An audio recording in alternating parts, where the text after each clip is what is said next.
Assalamualaikum warahmatullahi wabarakatuh. Baik, kita masuk ke pertemuan selanjutnya untuk mata kuliah probabilitas dan statistika. Materi hari ini adalah pengukuran nilai sentral. Pada pertemuan sebelumnya, kita sudah mempelajari tentang pengertian statistik dan statistika, terus penyusunan distribusi frekuensi, pembentukan grafik, histogram poligon, dan juga ogive. Dan hari ini kita masuk ke pengukuran nilai sentral, ukuran pemusatan. Nah, untuk pengertiannya, di sini ukuran pemusatan disebut juga dengan rata-rata atau average yang menunjukkan di mana suatu data memusat atau kumpulan pengamatan memusat atau mengelompok. Nah, jadi di sini kita mau mengelompokkan data berdasarkan kategorinya juga dan kita mencari nilainya untuk ukuran pemusatan. Nah, di sini datanya itu kita bedakan berdasarkan dua. Ada yang namanya data berkelompok dan juga ada data yang tidak berkelompok. Untuk data yang tidak berkelompok, Ibu rasa saudara sudah pernah mempelajari waktu di sekolah, jadi kita fokus ke jenis data berkelompok. Untuk ukuran pemusatan yang akan kita pelajari ada 3, yaitu nilai rata-rata, atau mean, median, dan juga modus. Nah, untuk seperti yang tadi ya, ada yang namanya data tidak berkelompok dan juga ada yang berkelompok. Nah, kalau misalnya data yang seperti ini disebut data tidak berkelompok. Karena dia dalam soalnya, dia tunggal seperti itu ya, tidak dalam bentuk tabel dan tidak ada interval. Tapi kalau misalnya datanya sudah dalam bentuk tabel dan interval, berarti kita menggunakan rumus data yang berkelompok. Nah, jadi kalau misalnya datanya tidak berkelompok, pencariannya masih seperti biasa, kita jumlahkan semua frekuensi, kita bagi dengan total frekuensi. Berarti kalau soal nomor 1 ini, kita jumlahkan semuanya, terus kita bandingkan dengan total frekuensi, yaitu 5, berarti nilai rata-ratanya adalah 70. Nah, untuk soal kedua, diketahui ada 3 mahasiswa mendapat nilai 60, 5 mahasiswa mendapat nilai 65, 4 mahasiswa mendapat nilai 80, 1 mahasiswa mendapat nilai 5, dan 2 mahasiswa mendapat nilai 95. Untuk menentukan nilai rata-ratanya, berarti kita kalikan berdasarkan frekuensinya. Kalau 3 mendapatkan nilai 60, berarti 60 kali 3. Begitu seterusnya nanti kita bandingkan dengan total frekuensinya. Berarti untuk soal nomor 2, 60 kali 3, 65 kali 5, 80 kali 4, 50 kali 1, 95 kali 2. Dapat di sini total efeknya yaitu 1065 bagi 15 sama dengan 71. Berarti nilai rata-ratanya adalah 71. Nah, kita fokus ke data yang berkelompok. Kalau untuk data berkelompok, kemarin kita sudah mempelajari tabel distribusi frekuensi. Jadi untuk di tabel frekuensi, untuk mencari nilai rata-rata hitung, kita membutuhkan nilai tengah. Nilai tengah ini kita dapatkan kemarin dari jumlahkan interval dan dibagi 2. Kemarin seperti itu ya. Jadi nilai X ini mewakili nilai tengah, berarti F kali dengan X bagi dengan F. Jadi kalau misalnya kita lihat soal yang materi sebelumnya ya, kemarin kelas interval dan frekuensinya, berarti untuk nilai tengahnya kita jumlahkan intervalnya 36 tambah 46 dibagi 2 dapat 41, berarti 41 kali 1, 41, 52 kali 4, itu 208, 63 kali 9, 567, dan seterusnya. Totalnya di sini berarti 2132, kita bagi dengan 30 sama dengan 71,06. Berarti untuk soal ini meannya adalah 71,06 nilai rata-ratanya. Nah, kita lanjut untuk median. Jadi median ini seperti yang kita ketahui adalah nilai yang letaknya di tengah data. Kalau misalnya datanya kita masuk ke yang kedua yaitu median. Median ini seperti yang kita ketahui yaitu nilai yang berada di tengah data. Di mana datanya itu harus kita urutkan dari nilai terkecil sampai terbesar. Kalau misalnya data tidak berkelompok, kalau datanya ganjil berarti langsung kita ketahui mediannya ada di tengah. Tapi kalau misalnya datanya genap, berarti kita jumlahkan dua data yang ada di tengah, lalu kita bagi 2. Nah, untuk rumus median data berkelompok, di sini median sama dengan LO tambah C, N per 2 kurang F besar per F kecil. LO itu kita ketahui untuk nilai tepi bawah kelas median. Tepi bawah kemarin sudah kita pelajari ya, jadi kalau mencari nilai tepi, sebelah kiri dikurangi dengan 0,5. Nah, C ini kita sebut dengan rank.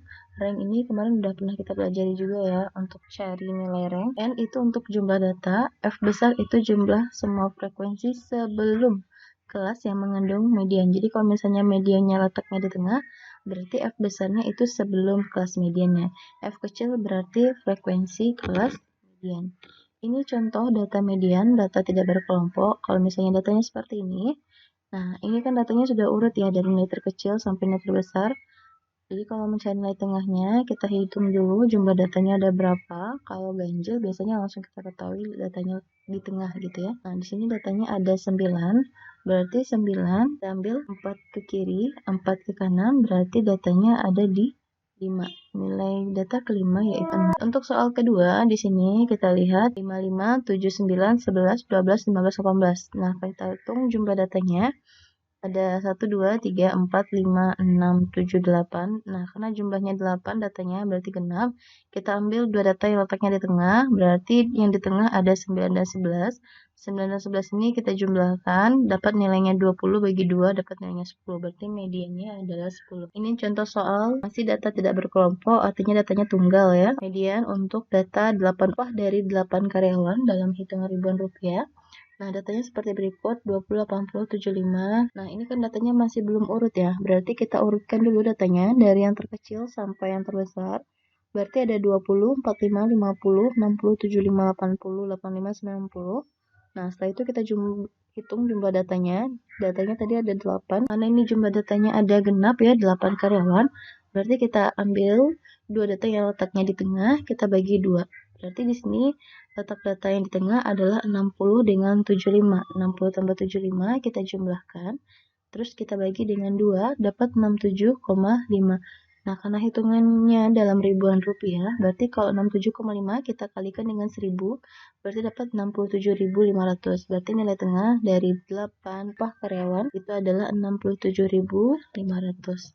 Nah, kita masuk ke median data berkelompok. Di soal yang tadi ya, berarti kalau untuk median, rumusnya tadi adalah LO tambah C, N per 2 kurang F besar per F kecil. Nah, berarti ini kita jumlahkan dulu, datanya jumlahnya ada 30, 30 bagi 2, 15. Jadi untuk menentukan mediannya ini, jadi nilai 30 ini kita bagi dengan 2, dapat 15. Nah, jadi dihitung di frekuensi ini mana nilainya 15. Boleh lebih tapi tidak boleh kurang. Nah, berarti 1 tambah 4, 5, 5 tambah 9, 14, sedangkan di situ butuhnya 15 ya.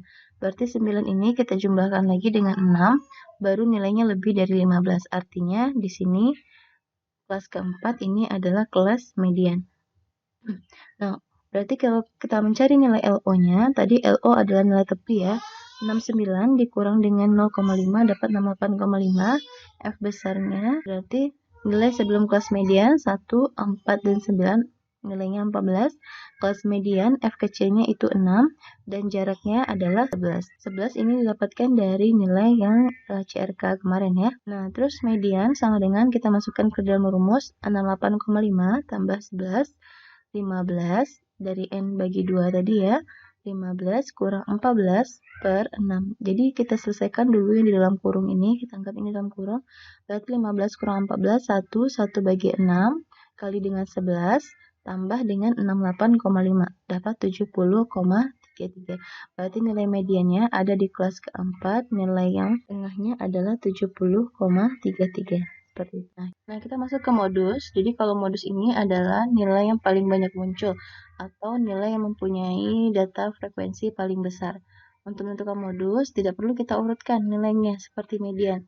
Untuk rumusnya di sini adalah MO sama dengan LO tambah C B1 per B1 tambah B2. Untuk pengertiannya di sini, LO seperti yang tadi ya, ada nilai tepi bawah, C itu adalah nilai rem, B1 itu adalah nilai selisih. Selisih kelas modus dengan frekuensi tepat satu kelas dengan sebelum. Sedangkan kalau B2, selisih frekuensi kelas modus dengan tepat setelah kelas modusnya. Jadi kita tentukan frekuensinya atau modusnya di mana, nanti B1 di atas, B2 di bawah. Nah, kalau untuk data tidak berkelompok, untuk modus seperti ini ya, berarti 3, 4, 4, 5, 6, 8, 8, 8, 9, modusnya ada nilai 8, karena 8-nya muncul 3 kali. Sedangkan kalau soal nomor 2, itu ada 2 modusnya, ada 4 dan 8, karena sama-sama muncul 3 kali. Untuk 4 dan 8. Soal nomor 3 itu tidak mempunyai modus, karena tidak ada data perbandingannya ya. Semuanya muncul satu-satu. Sedangkan untuk soal nomor 4 juga tidak mempunyai modus karena nilainya semuanya sama ya. Nah, jadi kita masuk ke pencarian tadi untuk kelas modus. Kelas modusnya seperti yang tadi soalnya. Nah, ini rumus kelas modus. Berarti kita tentukan dulu nilai LO, C, B1, dan B2-nya. Untuk menentukannya, kita lihat mana frekuensinya paling tinggi untuk di frekuensinya. Nah, yang paling tinggi di sini adalah frekuensi 9 ya, kelas ketiga. Berarti di sini nilai LO adalah 57,5, 58 dikurang 0,5 berarti 57,5, C-nya 11, B1-nya berarti 9 dikurang dengan 4, berarti modusnya di 9, B1-nya berarti 9 kurang 4 dapat nilai 5, B2 berarti 9 kurang 6 dapat nilainya 3. Nah, kita lihat ke rumusnya tadi, berarti LO 57,5 tambah dengan 11, 5 dibagi dengan 5 tambah 3, B per B1 tambah B2. Berarti di sini 5 dibagi dengan 8, dikalikan dengan 11, ditambah dengan 57,5. Nah, jadi usahakan nyarinya itu selesaikan dulu yang di dalam kurung. Nanti kalau sudah dikalikan dengan 11, baru ditambah dengan 57,5. Kalau saudara mencarinya dari depan ke belakang, hasilnya akan berbeda. Misalnya 57,5 tambah 11 dikali dengan 5 bagi 8 tadi, hasilnya akan berbeda. Jadi selesaikan dulu yang di dalam kurung ini, kali 11 tambah dengan 57,5. Hasilnya di sini 64,33. Berarti nilai yang paling sering muncul itu ada di nilai kelas ketiga yaitu 64,37 gitu ya. Nah, oke, sampai di sini dulu pertemuan hari ini. Silahkan ditambah lagi referensinya untuk ukuran pemusatan, median modus. Sekian, maaf. Assalamualaikum warahmatullahi wabarakatuh.